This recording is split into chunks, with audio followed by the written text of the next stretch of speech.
श्री स्वामी समर्थ. जय जय स्वामी समर्थ. श्रीपादराजम शरणम प्रपद्ये. सर्वात शीघ्र फल देणारा ग्रंथ म्हणजे श्रीपाद श्रीवल्लभ आहे. पिठापूर हे श्रीपाद श्रीवल्लभ यांचे जन्मस्थान आहे. आपण गुरुकडे जायचं हे आपण ठरवत नाही, तर गुरु ते ठरवत असतं की कोणी आपल्याकडे यायचं. आपण त्यांच्याकडे जात नाहीत स्वतः, तर ते आपल्याला बोलवतात, तेव्हाच आपण त्यांच्याकडं जात असतो. श्रीपाद श्रीवल्लभ या ग्रंथाचं पारायण जर तुम्ही केलं तर तुमच्या आयुष्यात खूप असे मोठे बदल घडत असतात. तुमच्या आयुष्यात कधीही संकट येणार नाही जर तुम्ही श्रीपाद श्रीवल्लभ या ग्रंथाचं पारायण केलं तर. भगवान दत्तात्रय यांचे पहिले अवतार म्हणजे श्रीपाद श्रीवल्लभ आहेत. यांचा जन्म पिठापूर हे आंध्र प्रदेशमध्ये आहे, तिथं झाला. आपण देऊळबंद परिक्रमा, देऊळबंद हा पिक्चर पाहिला, त्यात जी परिक्रमा दाखवली आहे ते श्रीपाद श्रीवल्लभ यांच्या चरित्रावरचे आहे. गुरुचरित्र हे श्री नृसिंह सरस्वती महाराजांचं आहे.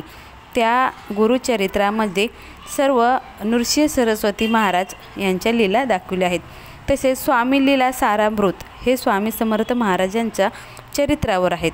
तसेच श्रीपाद श्रीवल्लभ यांचे चरित्रामृत हा ग्रंथ पूर्ण मराठीत आहे आणि तो श्रीपाद श्रीवल्लभ यांच्या जीवनावर आधारित आहे. तर हा पूर्ण ग्रंथ मराठीत आहे. त्यातील अक्षर न अक्षर सत्य आहे, तर त्यात काहीही अटी नाहीत. म्हणजे तुम्हाला जर श्रीपाद श्रीवल्लभ या ग्रंथाचं जर पारायण करायचं असेल तर त्यात काही अटी नाहीत. काही खायचं नाही, खाली झोपायचं नाही, असं अटी आहेत ना, त्या कुठलीही अटी या ग्रंथामध्ये नाहीत. म्हणजे हा ग्रंथ अटीविरहित आहे. आपण गुरुचरित्र जर करायला गेलो तर आपण म्हणजे परान्न वर्ज आहे, ब्रह्मचार्य पालन ह्या गोष्टी आहेत. तसंच आपल्याला श्रीपाद श्रीवल्लभ हा ग्रंथ वाचताना फक्त मदिरापान म्हणजे मांसाहार आणि मद्यपान करून हा आपल्याला ग्रंथ हा वाचायचा असतो. मासिक धर्म असेल तर ते 4 दिवस टाळायचं. आपल्याला हा ग्रंथ 1 ते 53 अध्यायापर्यंत संपूर्ण माहिती या ग्रंथाची मराठीत आहे. त्यामुळे तुम्हाला हा ग्रंथ मधलं एक एक अक्षर हे कळत जाईल. कारण काही ग्रंथ हे प्राकृत असल्यामुळे सुद्धा ते कळत नाहीत अर्थ त्याचा. पण हा संपूर्ण ग्रंथ मराठीत असल्यामुळे तुम्हाला त्यांचं पारायण करायला नक्कीच सोपं जाईल. श्रीपाद श्रीवल्लभ या ग्रंथाचं आपण ज्यावेळेस पारायण करतो ना, तर त्या व्यक्तीच्या घराच्या बाजूनं एक सुरक्षा कवच निर्माण होतं. एवढा हा पॉवरफुल ग्रंथ आहे. वसुबारस या दिवशी वल्लभाने अवतार समाप्त केला, म्हणूनच आपण वसुबारस साजरं करतो असं म्हणतात. संपूर्ण आयुष्याच्या कथा या ग्रंथात सांगितल्या आहेत. श्रीपाद श्रीवल्लभ यांचे आजोबा यांच्यावर त्यांचे खूप प्रेम होतं. त्यांना वाटायचं की त्यांचा रूप घेऊन त्यांनी त्यांचा जन्म घ्यावा असं सांगितलं जातं. तर हे सर्वात वाचायचं झालं तर सर्वात मोठा अध्याय हा या ग्रंथामध्ये एक आहे, तो 40 मिनिटाचा आहे. आणि सर्वात छोटा अध्याय हा 1 मिनिटाचा आहे. 52वा अध्याय हा 1 मिनिटाचा आहे, तो आपण 1 मिनिटात हा वाचू शकतो असा हा ग्रंथ आहे. तुम्हाला जर रोजच्या नित्यसेवेत तुम्हाला हा अध्याय मांडायचा असेल तर रोज तुम्ही 1 अध्यायसुद्धा वाचू शकता. संकल्पयुक्त सेवा ही आपण वाचू शकता. म्हणजे संकल्प करायचा की मी रोज 1 अध्याय वाचेन.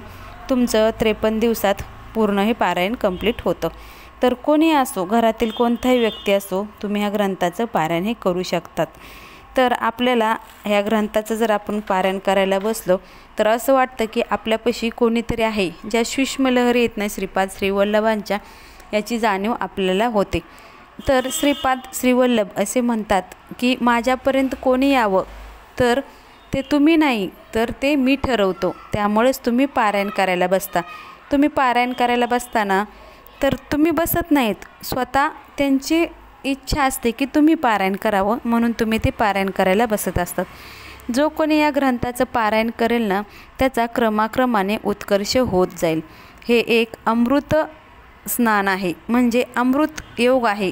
जे कोणी पारायण करेल ना, ते खूप त्यांच्या इच्छा कितीही कठीण असतील त्या नक्कीच पूर्ण होतात. या पारायणाची समाप्ती झाल्यानंतर आपल्याला 1 सवासनं ही जेवू घालायची असते. तुम्ही आधी संकल्पयुक्त पारायण करा. लास्टच्या दिवशी म्हणजे शेवटचा दिवस असतो त्या दिवशी आपल्याला 1 सवासनं आपल्याला जेवायला घालायचे. अमृत जर प्यायला आपल्याला भेटत असेल तर ते माणूस सोडून देईल का? नाही ना. तसंच आहे हे श्रीपाद श्रीवल्लभ चरित्रामृत हे एक अमृतच आहे, ते तुम्ही नक्कीच प्या. माणसाच्या मनात भीती जर आली ना तर या ग्रंथात एक वाक्य आहे, तू कुणाचा भक्त आहे आणि का घाबरतोस. तू कोणाचा भक्त आहे आणि का घाबरतोस. ही माणसाची ज्यावेळेस लेवल येते ना त्यावेळेस असं समजायचं की गुरुचा आशीर्वाद आणि भक्ती आपल्याला पूर्ण झाली आहे. स्त्री, लहान मुले, पुरुष कोणी हे ग्रंथ वाचू शकता. गुरुचा भक्त हा कोणत्याही जातीचा असला तरी त्याला कुठलेही बंधन नाही. कुठल्याही जातीचा माणूस हा ग्रंथ वाचू शकतो. ग्रंथ वाचताना कुठलाही जाती भेदभाव केलेला नाही. कोणीही ईश्वराची आराधना हे करू शकतो. त्यामुळं अहंकार हे बाळगू नका. कारण माणसाला काय वाटतं, मी एवढं पारायण करतो, हा त्याचा अहंकार आहे. परंतु तुम्ही हे पारायण करताना ते तुम्ही स्वतः करत नाहीत, तर ते गुरु तुमच्याकडून करून घेत असतात. देवांची इच्छा असल्याशिवाय आपण तिथं जाऊ शकत नाहीत. म्हणून हे लक्षात ठेवा, तुम्ही पारायण करता तर तुम्ही करत नाहीत, गुरु तुमच्याकडून करून घेतात. हा अहंकार तुम्ही सोडून द्या. पिठापूरमध्ये पादुका असतात ना, त्या आपल्याला सकाळीच पाहायला मिळतात. सकाळी वेळेस त्यांच्यावर स्नान असतं, त्यावेळेस ते ओपन असतात. नंतर ते चांदीच्या कव्हरमध्ये ठेवल्या जातात. सर्वांना सांगायचं झालं तर सर्व बंधनातून अडचणीतून मार्ग काढण्यासाठी श्रीपाद श्रीवल्लभ चरित्रामृत ग्रंथ नक्कीच वाचा. तुम्हाला जे काही अडचणी असतील त्यातून नक्कीच मार्ग निघेल. जो वाचेल तो वाचेल असं आपण म्हणतोच. आपण एखादा ग्रंथ घरात जेव्हा ठेवते ना, तो सुद्धा आपल्या घराचं सुरक्षा कवचच असतो. मग तो कुठला का ग्रंथ असो ना. शीघ्र ईश्वराची कृपा तुम्हाला जर हवी असेल तर श्रीपाद श्रीवल्लभ हा एकमेव ग्रंथ आहे, ज्यामुळे तुमच्या आयुष्यात कधीही संकट उभा राहणार नाहीत. आणि जर संकट आलंच तर ती संकट पेलण्याची ताकद नक्कीच तुम्हाला श्रीपाद श्रीवल्लभ महाराज देतील. तुम्ही कोणत्याही देवाची उपासना करा, परंतु ते शेवटी माझ्यापर्यंतच पोहोचते, असंही या ग्रंथात एक वाक्य आहे. त्यामुळं तुम्ही ह्या ग्रंथाचं पारायण करण्याचा नक्कीच प्रयत्न करा.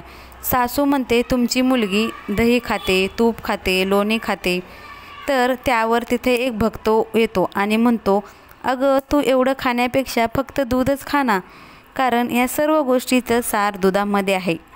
तर हे सार म्हणजे काय, तर हे सार म्हणजे श्रीपाद श्रीवल्लभ आहे. तुम्हाला बाकीचं कुठलंही काही करायची गरज नाही. फक्त हे सार श्रीपाद श्रीवल्लभ यांचे जर तुम्ही मनोभावी सेवा केली ना, बघा तुम्हाला पण खूप चांगले असे अनुभव येतील. कारण हा ग्रंथ वाचायला कोणतेही नियम नाहीत. त्यामुळे तुम्ही हा ग्रंथ नक्कीच मनोभावे श्रद्धापूर्वक वाचा. बघा तुम्हाला या ग्रंथाचा अनुभव नक्कीच येईल. आणि तुम्हाला जर या ग्रंथाचा अनुभव आला तर कमेंट करून नक्कीच सांगा. श्री स्वामी समर्थ. श्री गुरुदेव दत्त. श्रीपाद राजम शरणम प्रपद्ये.